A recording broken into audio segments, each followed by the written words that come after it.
and I want you to give a really warm welcome to Caroline.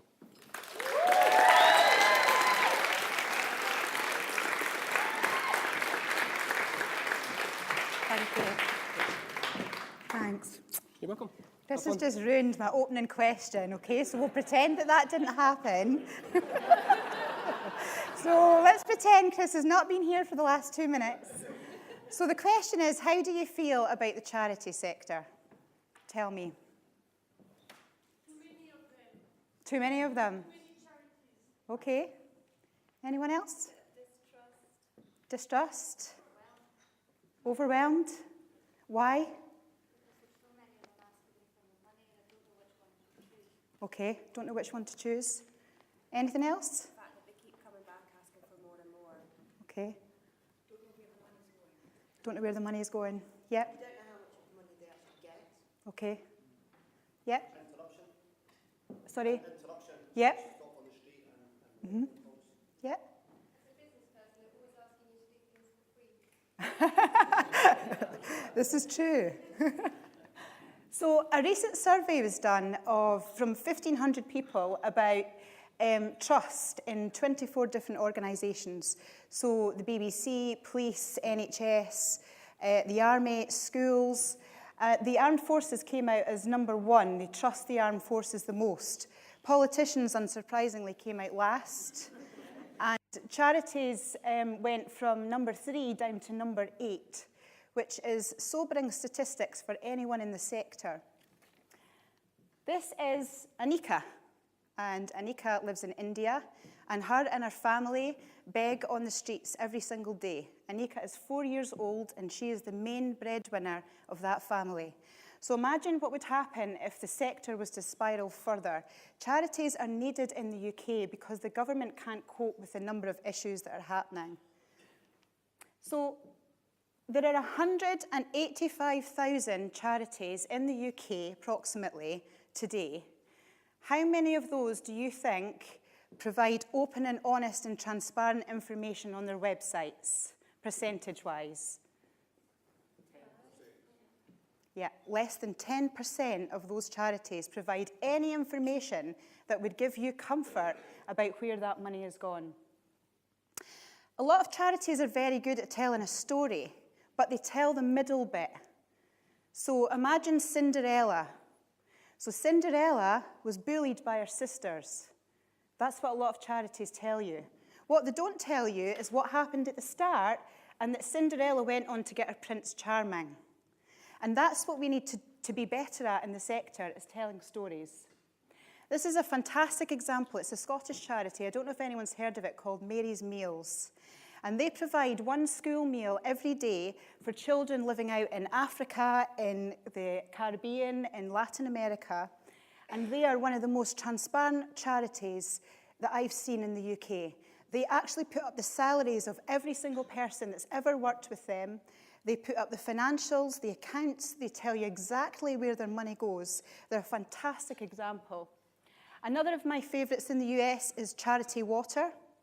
And Charity Water are all about providing clean, safe drinking water for communities all over the third world. They also prove every project. So they actually use a GPS tracker and photographs to prove what's happening out in the field. And they're an open book. They share everything, absolutely everything, down to how much they spend on their stationery. They're also one of the first charities to start the 100% model, which means that every single penny that you donate to the charity goes directly to the people who need it most. And they get their operating costs, their staff costs, their overheads from corporate sponsorship.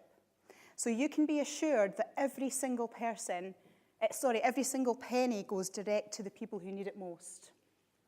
GiveWell, another fantastic example.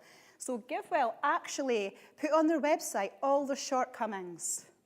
So pretty brave, but the first one up there is, we over-aggressively marketed and asked for your money last year.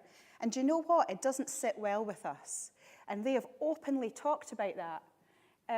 I'm not sure how many business owners here would be happy to talk about their shortcomings on their website, but especially in this sector, you have to be as transparent and open as possible. So what do those 3 examples have in common? Well, they all follow the principles of content marketing. So they fulfill a need, they answer questions, they are consistent, they consistently put material on their website, they consistently put material on social media. They found their voice, so they're human. They've got someone, so both Magnus and Scott Harrison, who run Mary's Meals and Charity Water, are the face of the organisation. But you don't just see them, you see others as well. But they also are not scared to have a point of view. They're not grey. They're either one or the other, and they fight passionately for what they believe in.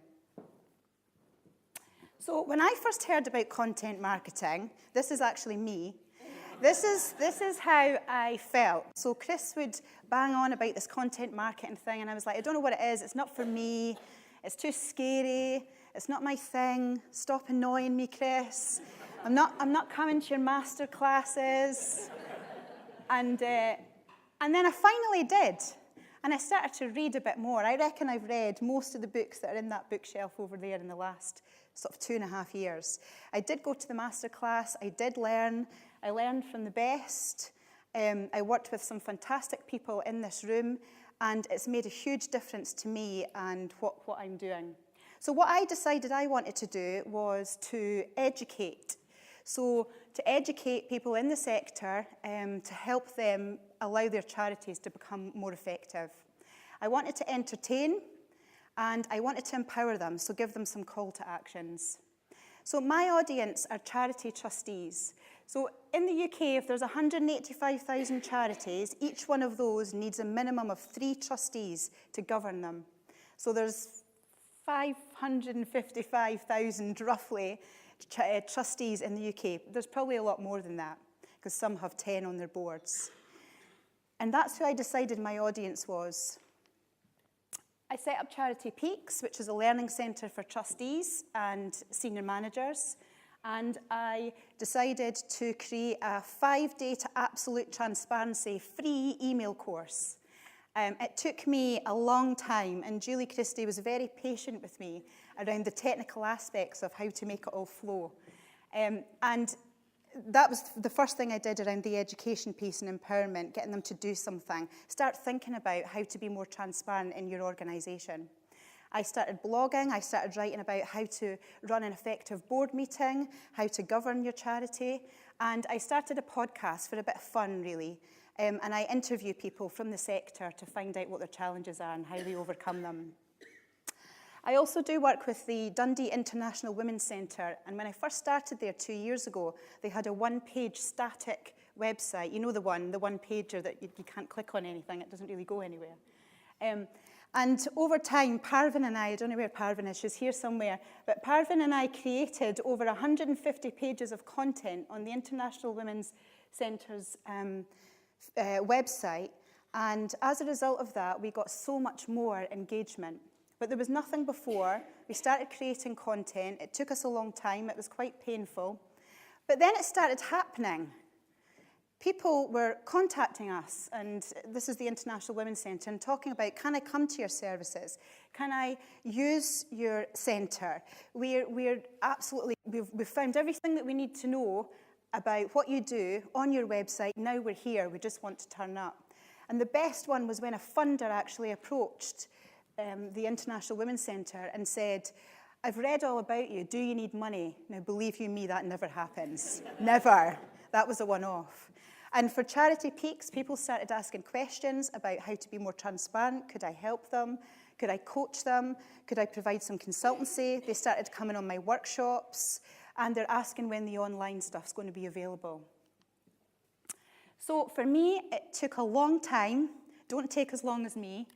But it was really, 2014 was the practice. It was about the learning. I did a little bit in 15, but I've done a lot in 16. And what it's done is increased my audience numbers, increased the numbers on my email lists, it's increased people's interest, and as business owner, it's increased the income. So it takes hard work and patience. The The good thing is that Chris will be really delighted when I said to him, God, this shit actually works. It does take hard work and patience. It's not a quick fix at all.